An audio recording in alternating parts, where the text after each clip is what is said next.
ओम श्री गणेशाय नमः। जय संतोषी माँ, जय श्री राधा कृष्ण भगवान, जय सरस्वती माँ। हरे कृष्ण कृष्ण कृष्ण हरे हरे, हरे राम राम राम हरे हरे। नमस्कार। आज हम श्रीमद् भागवत पुराण के दूसरे दिन की कथा का, जो 7 दिन कथा चलती है, उसमें दूसरे दिन की कथा के तीसरे एपिसोड पे चर्चा करेंगे। जो हमारा लास्ट एपिसोड था कल का, उस पर चर्चा हुई थी कि परीक्षित जी ने सुखदेव जी महाराज से प्रश्न पूछा था कि प्रभु ये बताएं कि मरने वाले व्यक्ति को क्या करना चाहिए। ये प्रश्न था कल वाली कथा का, कल वाले एपिसोड का। अब इसी क्रम में हम आगे बढ़ते हैं कि अगला प्रश्न परीक्षित जी महाराज सुखदेव जी महाराज से क्या पूछते हैं। तो अगला प्रश्न सुखदेव जी महाराज से परीक्षित जी पूछते हैं कि प्रभु ये बताएं कि मेरे जीवन के मात्र 7 दिन शेष हैं, तो क्या 7 दिन में मुझे मोक्ष की प्राप्ति हो सकती है? इतने कम समय में मोक्ष की प्राप्ति, भाई मोक्ष तो बहुत बड़ी चीज हो गया, तो क्या मोक्ष की प्राप्ति 7 दिन में हो सकती है? उनके मन में भय था, जिज्ञासा थी, परेशान थे कि बड़े डरे हुए थे कि 7 दिन में मर जाऊंगा मैं, तो 7 दिन में कैसे मोक्ष की प्राप्ति हो सकती है? तो इस पर सुखदेव जी महाराज मुस्कुराए और बोले कि परीक्षित जी का भय कम करने के लिए, उनकी जिज्ञासा को शांत करने के लिए, उनके जीवन में थोड़ी सी खुशी लाने के लिए सुखदेव जी महाराज एक प्रसंग सुनाते हैं कि बोले जब देवासुर संग्राम हुआ था, जब देवों का और असुरों का युद्ध हुआ था, तब एक राजा खटवांग थे, खटवांग। उन्होंने देवताओं की मदद की थी उस युद्ध के दौरान। फिर जब देवता उस देवासुर संग्राम में जीत गए, तब देवताओं ने प्रसन्न होकर राजा खटवांग से कहा कि बताइए खटवांग जी, हम आपको कोई वरदान देना चाहते हैं, आप क्या चाहते हैं? क्योंकि आपने हमारी बड़ी मदद करी और हम आपसे बहुत प्रसन्न हैं, तो बताइए आप हमसे क्या वरदान चाहते हैं।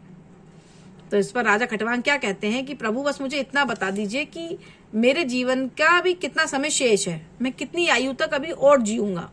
सोचिए, ऐसा व्यक्ति जिसने देवासुर संग्राम में देवताओं की हेल्प की हो, उस तक को ये नहीं पता कि मेरी आयु अभी कितनी शेष है।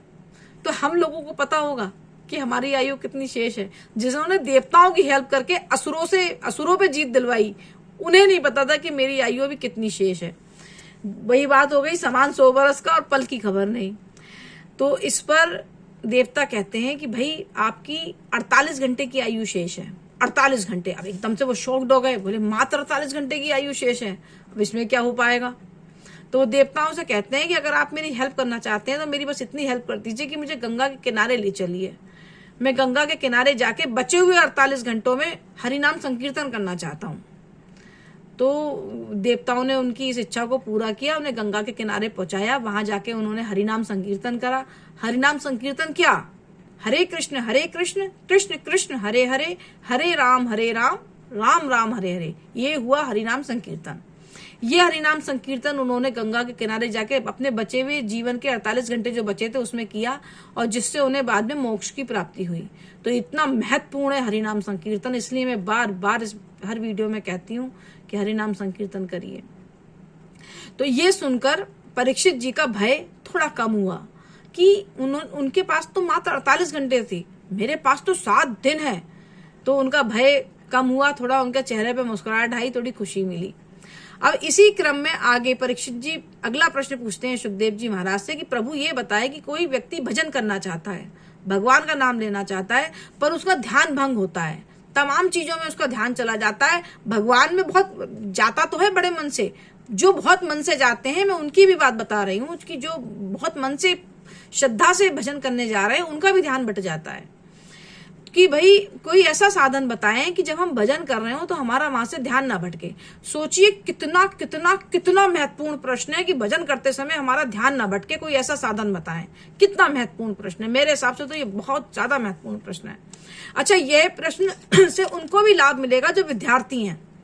भाई एक भजन करने में ध्यान ना भटके, इसी तरह से पढ़ाई करने में भी ध्यान ना भटके। एक विद्यार्थी के लिए भी ये प्रश्न उतना ही महत्वपूर्ण है जितना एक भजन करने वाले के लिए महत्वपूर्ण है।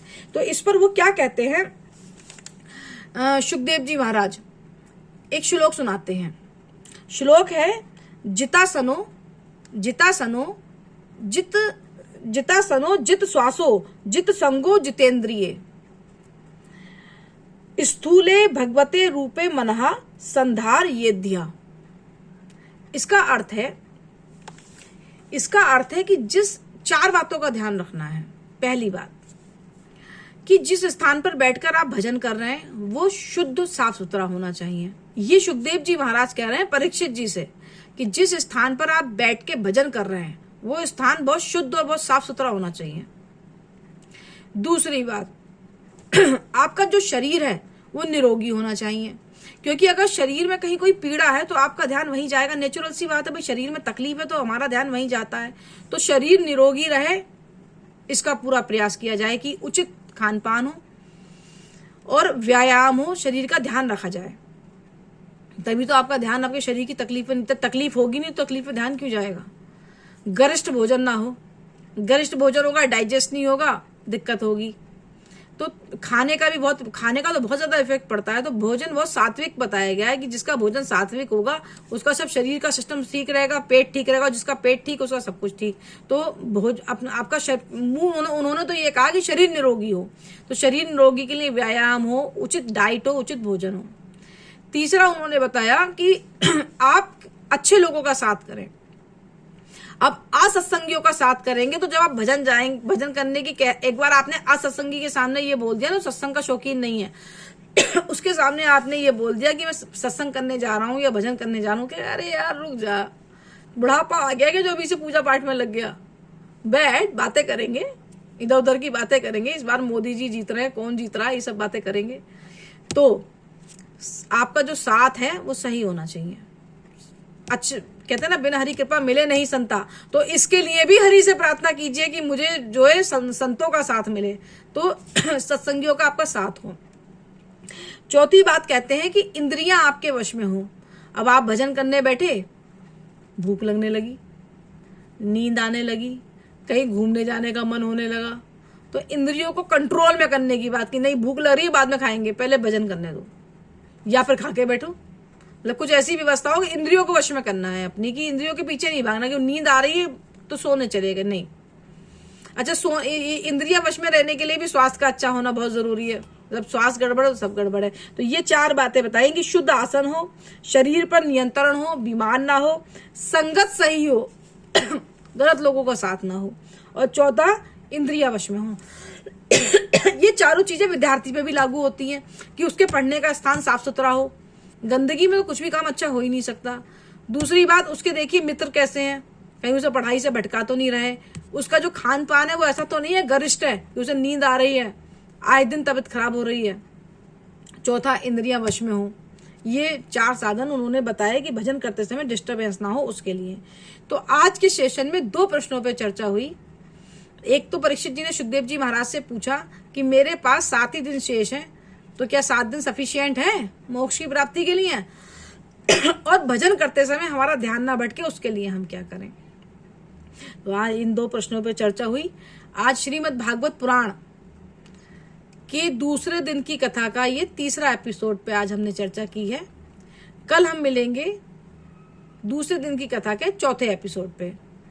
तो बस मेरी यही विनती है, यही रिक्वेस्ट है कि मेरी वीडियो 5 मिनट, 10 मिनट, 15 मिनट की होती है। उसका लक्ष्य सिर्फ इतना है कि इतना कम टाइम देख के आप इसको सुन लें।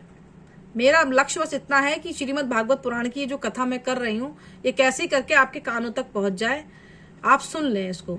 और जब आप देखेंगे कि बहुत कम टाइम की वीडियो है तो शायद सोचे कम टाइम की वीडियो चलो देख लेते हैं, तो इसी मकसद से वीडियो कम टाइम की बनाई जाती है कि देख लें, ये ना लगे हम अपना बहुत सारा समय नहीं दे सकते। क्योंकि मेरा मकसद बस इतना है कि श्रीमद् भागवत पुराण जो भगवान श्री कृष्ण की भक्ति से ओतप्रोत है, कृष्ण भक्ति में डूबने का सबसे सबसे सबसे सरल साधन है, सबसे सरल साधन है। भगवान श्री कृष्ण खुद श्रीमद् भागवत पुराण में कह रहे हैं कि लोगों को कैसे करके इसको सुनाओ और उसको सुनाओ। तो बस मैं इसीलिए हर वीडियो में विनती करती हूँ कि ज्यादा समय नहीं दे सकते तो मेरी वीडियो तो बहुत कम टाइम की होती है, इसको सुन लें। और आज ये जो 7 दिन की कथा होती है इसमें से आज हमने दूसरे दिन की कथा का 2रा एपिसोड करा है, 3रा एपिसोड करा है, कल 4था एपिसोड होगा इसका। तब तक के लिए हरे कृष्णा, हरि बोल। क्या लगेगा मोल, हरि बोल, हरि बोल।